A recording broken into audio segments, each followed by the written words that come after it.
Morning dear student. आज के इस वीडियो में हम करेंगे 25 most important MCQ of lesson 1 of macro economics. बच्चों, फर्स्ट क्वेश्चन हमारे सामने है, छोटे समूहों के व्यवहार का अध्ययन क्या कहलाता है? छोटे समूहों के व्यवहार का अध्ययन क्या कहलाता है? बच्चों, ऑप्शन ए है सेमेस्टियर शास्त्र, बी व्यष्टि अर्थशास्त्र, सी आय व रोजगार का सिद्धांत और डी विकास का अर्थशास्त्र। प्यारे बच्चों, यहाँ पर हमारा जो सही ऑप्शन है वो है बी, क्योंकि छोटे समूहों का अध्ययन किया जाता है व्यष्टि अर्थशास्त्र में। जैसे बाजार की मांग है, तो इस तरह से छोटे छोटे समूहों का, और जो वृहद समूहों का जो अध्ययन किया जाता है वो सेमेस्टियर अर्थशास्त्र में किया जाता है।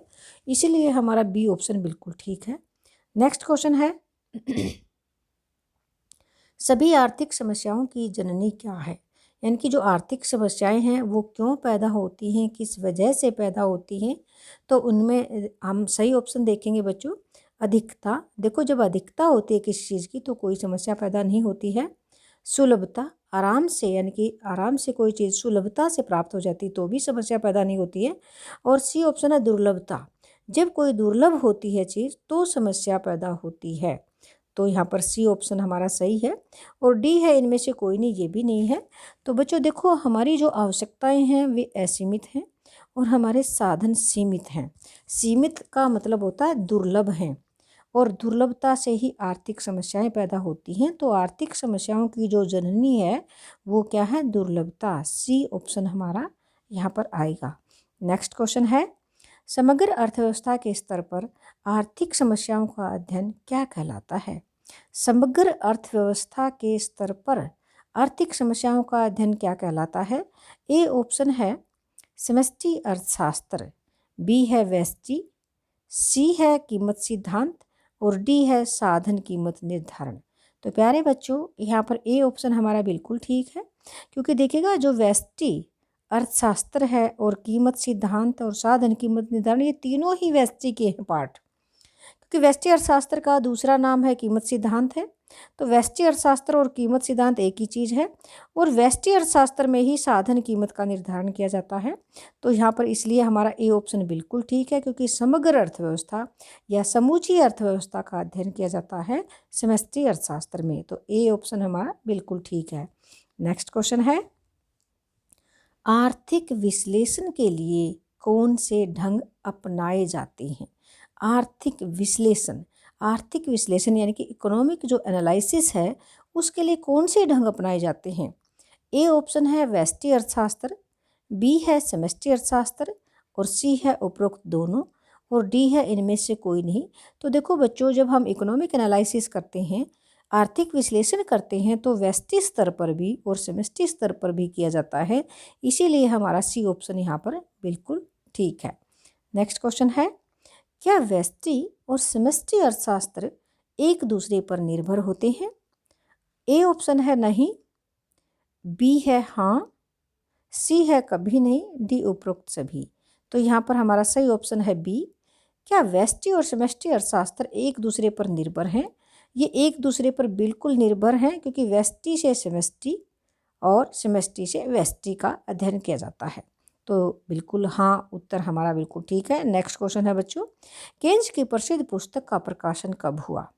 देखो बच्चों, केन्ज की जो प्रसिद्ध जो पुस्तक थी उसका नाम था general theory of interest and money, employment interest and money, general theory of. तो ये जो थी बुक, ये 1936 में प्रकाशित की गई थी। तो ए ऑप्शन 1930 है, बी 31, सी 36 और डी 1940। तो theory of employment interest and money, general theory of employment interest and money, ये जो बुक थी 1936 में प्रकाशित की गई थी। तो सी ऑप्शन हमारा बिल्कुल ठीक है। नेक्स्ट क्वेश्चन है, विश्वव्यापी महामंदी कब फैली थी?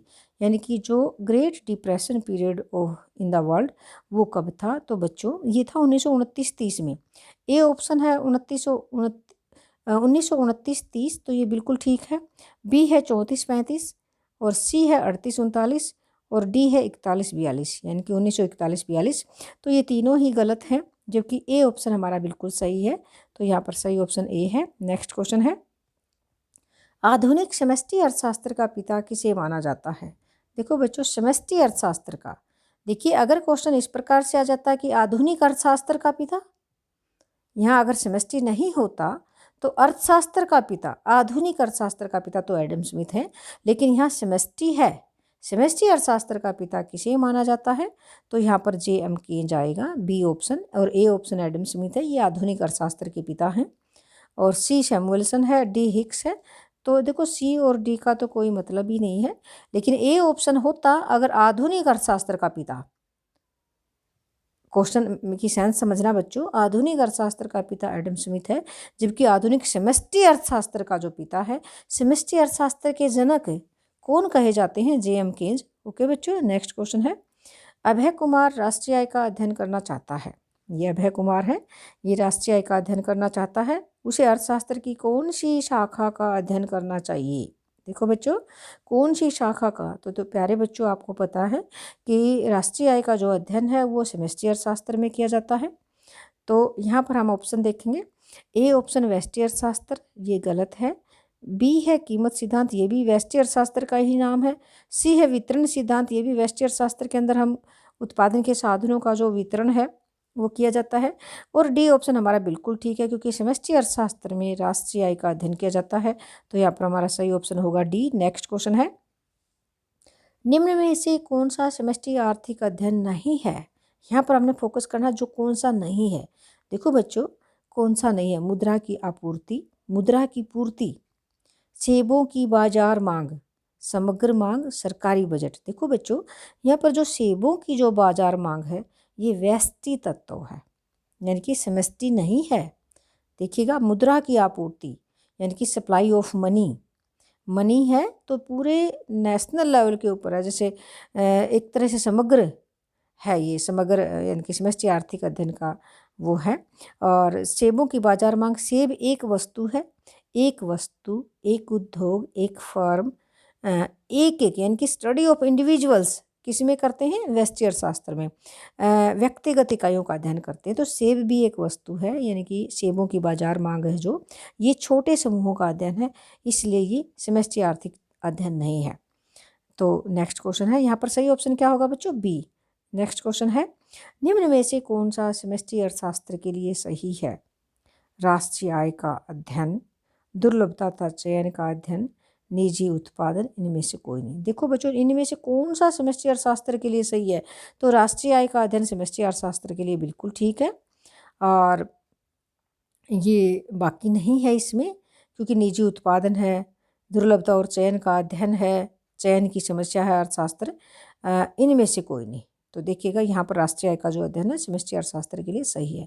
नेक्स्ट क्वेश्चन है, समष्टि अर्थशास्त्र अध्ययन करता है एक उद्योग का नहीं, एक व्यक्ति विशेष का ये भी नहीं, संपूर्ण अर्थव्यवस्था का, ये बिल्कुल ठीक है, और इनमें से कोई नहीं, ये नहीं आएगा। तो प्यारे बच्चों, यहाँ पर सी ऑप्शन बिल्कुल ठीक है।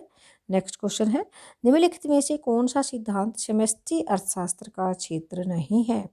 राष्ट्रीय आय का सिद्धांत ये तो है, आर्थिक विकास का सिद्धांत, मुद्रा का सिद्धांत, ये भी है और ये भी है। इन्होंने क्वेश्चन किया है नहीं है, समष्टि अर्थशास्त्र का क्षेत्र नहीं है, तो व्यक्तिगत मांग का सिद्धांत नहीं है, ये व्यष्टि अर्थशास्त्र का है, क्योंकि एक व्यक्ति की मांग। तो सही ऑप्शन होगा हमारा डी। नेक्स्ट क्वेश्चन है, विश्व महामंदी का वर्ष है 1929 था बच्चों, विश्व महामंदी का जो वर्ष था 1929 था। अब हम अपने ऑप्शन देखेंगे, ए ऑप्शन 1927 ये गलत है, बी 1929 ये ठीक है, सी 1931 ये भी गलत है, 1933 ये भी गलत है, तो 1929 बिल्कुल ठीक है हमारा। नेक्स्ट क्वेश्चन है, साधनों के आवंटन, आवंटन का मतलब होता है बंटवारा, डिस्ट्रीब्यूशन ऑफ फैक्टर। तो देखो बच्चों, आवंटन का मतलब है बंटवारा, साधनों के बंटवारे का अध्ययन होता है किसमें? व्यष्टि अर्थशास्त्र में, समष्टि अर्थशास्त्र में, दोनों में कोई नहीं। तो देखो बच्चों, साधनों का आवंटन, इनके उत्पादन के जो साधनों का जो बंटवारा है, आवंटन की जो समस्या है, व्यष्टि अर्थशास्त्र में अध्ययन किया जाता है इसका। नेक्स्ट क्वेश्चन है, 1758 में अर्थ तालिका की रचना किसने की थी? बहुत इंपॉर्टेंट क्वेश्चन है, ये बार बार एग्जाम में पूछा जाता है। तो 1758 में अर्थ तालिका की रचना किसने की थी? ए ऑप्शन रिकार्डो गलत है, बी ऑप्शन है जे.एस. मिल, ये भी गलत है, सी ऑप्शन मार्शल, ये भी गलत है, और डी ऑप्शन बिल्कुल ठीक है, क्विज ने। क्विजने, क्विजने ने अर्थ तालिका की रचना की थी। क्विजने, ये बहुत इंपॉर्टेंट है बच्चों, तो डी ऑप्शन बिल्कुल ठीक है। नेक्स्ट क्वेश्चन है, अंतर्राष्ट्रीय व्यापार का अध्ययन होता है व्यष्टि अर्थशास्त्र में? नहीं, समष्टि अर्थशास्त्र में होता है। बिल्कुल ठीक है, अंतर्राष्ट्रीय व्यापार का अध्ययन समष्टि अर्थशास्त्र में किया जाता है। दोनों में बिल्कुल नहीं, कोई नहीं भी नहीं है, तो हमारा सही ऑप्शन है बी। नेक्स्ट क्वेश्चन है, विश्व मंदी का अध्ययन होता है? विश्व मंदी, देखो बेटा यहाँ पर ना एक वस्तु एक एक इकाई का अध्ययन नहीं है, बल्कि विश्व की बात है, वृहद समूह। तो देखो व्यष्टि अर्थशास्त्र में नहीं, समष्टि अर्थशास्त्र में किया जाता है। तो सही ऑप्शन बी है, और दोनों में नहीं, कोई नहीं भी नहीं आएगा, तो यहाँ पर हमारा सही ऑप्शन है बी। नेक्स्ट क्वेश्चन है, आइसक्रीम की कीमत का अध्ययन किया जाता है? आइसक्रीम एक वस्तु है, आइसक्रीम की कीमत का अध्ययन किया जाता है व्यष्टि अर्थशास्त्र में किया जाता है। बी ऑप्शन है समष्टि अर्थशास्त्र, सी दोनों, डी ऑप्शन है कोई नहीं, तो यहाँ पर सही ऑप्शन हमारा होगा ए ऑप्शन है सही। तो बच्चों ए ऑप्शन हमारा बिल्कुल ठीक है यहाँ पर। तो नेक्स्ट क्वेश्चन है, राष्ट्रीय आय का अध्ययन होता है व्यष्टि अर्थशास्त्र में, समष्टि अर्थशास्त्र में? लोक अर्थशास्त्र में कोई नहीं, तो बच्चों बी ऑप्शन हमारा बिल्कुल ठीक है, राष्ट्रीय आय का अध्ययन हम समष्टि अर्थशास्त्र में करते हैं। नेक्स्ट क्वेश्चन है, ऐसा व्यय जो उत्पादन क्षमता को बढ़ाता है? निवेश व्यय कहलाता है। देखो ऐसा व्यय जो उत्पादन क्षमता को बढ़ाता है, उत्पादन करने की क्षमता बढ़ती है, निवेश व्यय कहलाता है। बिल्कुल सही है, ये ट्रू है। नेक्स्ट क्वेश्चन है, आजकल अधिकतर देश दूसरे देशों से व्यापार कर रहे हैं? ये भी बिल्कुल ठीक है, ट्रू है, क्योंकि आजकल कोई भी बंद अर्थव्यवस्था नहीं है, बल्कि खुली अर्थव्यवस्थाएं हैं। एक दूसरे देशों के साथ व्यापार करते हैं, क्योंकि वैश्वीकरण का युग है। नेक्स्ट क्वेश्चन है, समष्टि अर्थशास्त्र अर्थव्यवस्था के समग्र से संबंधित है? ये भी बिल्कुल ठीक है, क्योंकि समष्टि अर्थशास्त्र समग्र समूची अर्थव्यवस्था का अध्ययन करती है, इसलिए ये ट्रू है। नेक्स्ट क्वेश्चन है, समष्टि अर्थशास्त्र में सबसे अधिक योगदान मार्शल का है? ये फॉल्स है। समष्टि अर्थशास्त्र में सबसे अधिक योगदान अगर है तो वो केंज का है। किसका है बच्चों? केंज का है, जे.एम. केंज, जे.एम. केंज का है, ना कि मार्शल का है, तो ये फॉल्स है। नेक्स्ट क्वेश्चन है, व्यष्टि अर्थशास्त्र अर्थव्यवस्था के संपूर्ण क्षेत्र का अध्ययन करता है? ये फॉल्स है, असत्य है, क्योंकि व्यष्टि नहीं बल्कि समष्टि अर्थशास्त्र संपूर्ण अर्थ क्षेत्र का अध्ययन करता है, ना कि व्यष्टि, तो इसलिए ये फॉल्स है। तो प्यारे बच्चों, ये थे हमारे 25 मोस्ट इम्पोर्टेंट MCQ, जो बहुत ही इम्पोर्टेंट है एग्जाम के पॉइंट ऑफ व्यू से, और मैं उम्मीद करती हूँ कि आपको ये सभी क्वेश्चंस अच्छे से समझ में आए होंगे, और इनको बिल्कुल ध्यान से कर लेना बच्चों, समझ लेना, वीडियो को देख लेना, और एग्ज़ाम को अच्छे से कर लेना। ऑल द बेस्ट बच्चों। Okay, thank you.